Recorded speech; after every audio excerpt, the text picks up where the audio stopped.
Now, I grew up in Ohio, and like a lot of folks in the northern part of the United States, Joe, I was used to rock salt when I was growing up, and that led to corrosion and rust on your vehicle all the time. It was just kind of a fact of life.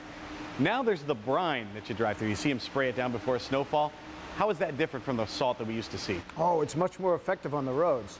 It's great on the roads, right? Much more corrosive on your vehicle. So we've had a problem. Let's say this vehicle comes into us and the customer has to drive through brine to get it in.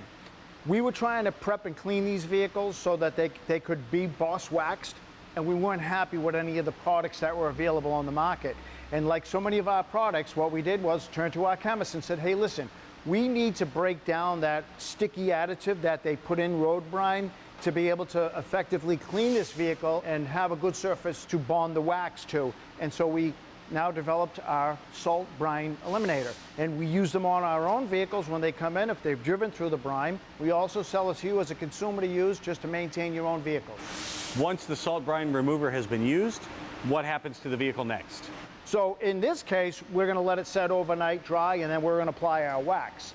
In your case, you simply spray it with the foam applicator, rinse it off, and you've removed all of those contaminants, which a car wash doesn't do. Car washes in many cases are going to recycle their water. They cannot and they do not remove sodium in that process. You go into a car wash thinking you're doing the right thing, and turns out it's not. You're pushing that salt water back up into the body cavities, and it's detrimental. It's actually counterproductive. How often does the oil need to be reapplied to the vehicle? The oil should be reapplied on an annual basis, and you should avoid high-pressure undercarriage washes. Go in and have the shell wash, but you don't need to do anything underneath. Let the oil do its job. Well, just like you get your oil changed, just like you change your transmission fluid, all that stuff, you can also change the oil underneath your car. It'll protect it from rust.